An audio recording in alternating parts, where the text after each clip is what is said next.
As you know, Alex Jones is one of the kooks who believes 9/11 was an inside job. Members of the 9/11 Truth Movement don't all agree on what actually happened on 9/11 at Ground Zero.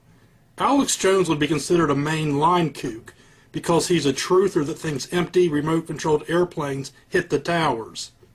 But there are truthers that believe no planes hit the towers. These people are called no-planers. The no-plane truthers do not get along well with the conventional truthers. So what is Alex Jones' explanation for these no-planers? He thinks it's a classic op, a concerted operation. I shit you not. I noticed day one that the no-planers for Tower 1 and 2 and that the space beamers would viciously attack anyone who didn't immediately agree with them. They then attacked all the key researchers savagely, and then national TV kept giving them attention, kept giving and saying, and so now when I do a national TV appearance or I go on a national radio show, they say, oh, you're the group that thinks space beams did it, or you're the group that thinks there were no planes. And I would talk to these no-planers, not their low-level, weak-minded people that follow them, but I would talk to the high-level, the progenitors of it, and they come together to events, mainstream media with them. So there's no doubt this is a classic op. The good news is that that is falling apart. The bad news is there is a concerted operation for the last 4 or 5 months from hundreds of quarters, from Skeptics Magazine to you name it, to people in our own, quote, movement. They'll operate a few years and then activate. That's how an operation works. They try to build cred, but usually no more than 18 months, generally 12 months, and they activate. They're following a blueprint. And we have Army field manuals on this from other countries they've done it in. And most of them are former Army. It's not even hidden. Like a lot of them are former PSYOPs. Like, oh, yeah, now I'm the truther. Oh, yeah, I'm PSYOPs. I was PSYOPs. I can help you. But then they activate. They start coordinating with Screw Loose Change, and they activate, and they say, guess what? 9/11 truth's dead. There's no numbers. Nobody cares. You just heard Alex Jones referring to no-planers as a classic operation with people who operate for a few years then activate. They follow a blueprint. They coordinate with Screw Loose Change, a debunker's blog. This is just another example of Alex Jones spewing his bullshit with no evidence whatsoever. There are actually people out there that don't think planes hit the towers, as crazy as it sounds. But they are not government agents, they don't activate, and they don't coordinate with Screw Loose Change. Alex Jones is lying to you, as he always does.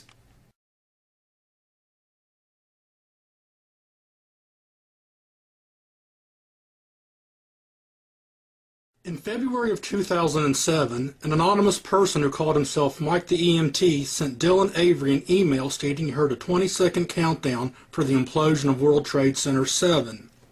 Any sane person knew this was a hoax, but Alex Jones and his cult followers aren't sane people. They ran with the story. What you see here is the article on Prison Planet. Eventually, the email address of this hoaxer was made public. MySpace has a feature which allows you to find people by their email addresses. So I did. And what I found was a MySpace page of a person who called themselves V with a picture of the main character V from the film V for Vendetta.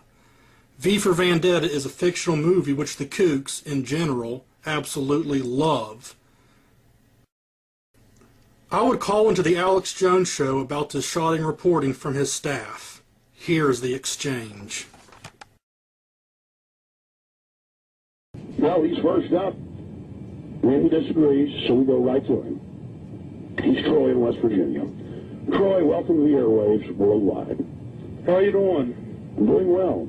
Well, have you and the Loose Change crew totally lost your freaking marbles? I mean, you're sitting here reporting on InfoWars and Prison Planet this hoax of a letter from an EMT person that's not even real. It's one of your own that did it, and you're posing it like it's fact. Can you not be more responsible than that? Well, you know something, Troy? You've made false charges. You are the accuser. I didn't make false charges. And, well, you're the one making false charges. Well, let's take your statements one at a time. We took the statement of someone who claims Yeah, they heard. Well, let me talk. Okay, Troy. Just fade him down for a moment, and we'll give him equal time. But I just want to be able to counter this. And by we, I did take the story, the email posted by Will and Avery, who I respect and think is trying to do the best job he can, and I think is genuine. The real McCoy. None of us are perfect. We did take that, and we did write an article about it. You don't want to address any of that. You want to, just out of the blue, claim that, number one, this guy's fake when we don't know that, and we said out of the gates, we're going to check this out and try to get him to go public, try to get him to vet it. Okay? We just said this is one more, and I even said, why are we even looking at this when we have all these others? And then you say that we forged it. Now, I ask you this question, and if you don't answer it, I'm going to hang up on you, because this isn't a serious debate if you don't. What is your evidence it's a fake letter, and what is your evidence that, quote, we, and we're separate, but I don't believe he would, Dylan Avery, Louder Than Words Productions, or Jones Productions, what is your proof that we forged it? You did say that. One of your own forged it. One of your, okay, so what is your proof that one of our own forged it? Because this guy sent an email to Dylan Avery and Mark Radian. There's an email address. You go to MySpace, you do a search engine on that address. The guy 6 months ago had a MySpace account with the name V. Anybody with the name V is from V for Vendetta. All them people are nut bald, nut jobs. They are what is your, no, let's go slow. You try to talk fast there. Let's go over your proof right now. Well, excuse me? Somebody's got a V in their email address that proves? No. He's got an email address. You go to MySpace. You do a search by that email address. It pulls up a name. The guy's name is just the letter V. Now, if you look at all your nutballs MySpace pages, like there's a whole bunch of people with the name V and that little goofy math. Well, there's tens of millions let me stop you. There's tens of millions of people saying that. So that's your proof that it's staged. Well, that's interesting. Second, well, go ahead. One of your own. It's a fact. But Troy, let me go back here. You said that it's a lie, and I need to know your proof of that. You haven't given that proof. Troy? Yes.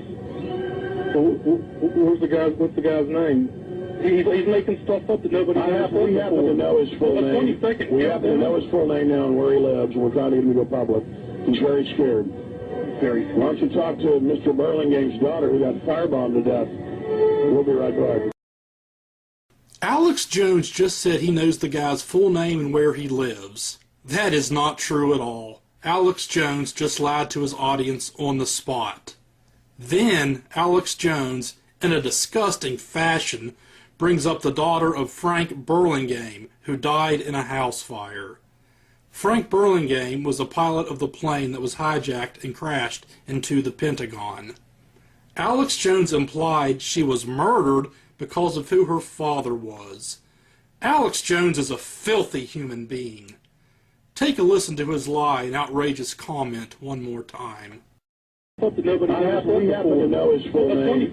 We happen to know his full name now and where he lives, and we're trying to get him to go public. He's very scared. Why don't you talk to Mr. Burlingame's daughter who got firebombed to death? We'll be right back. The original hoax by Mike the EMT came out in February of 2007. Mike the EMT, of course, never came forward. Do you think this stopped Alex Jones and his crack staff at InfoWars from bringing this guy up again? Of course not. In September of 2007, InfoWars would still bring up this hoax of a story. Journalism at its finest. Now back to my conversation with Jones. All right, is Troy still there?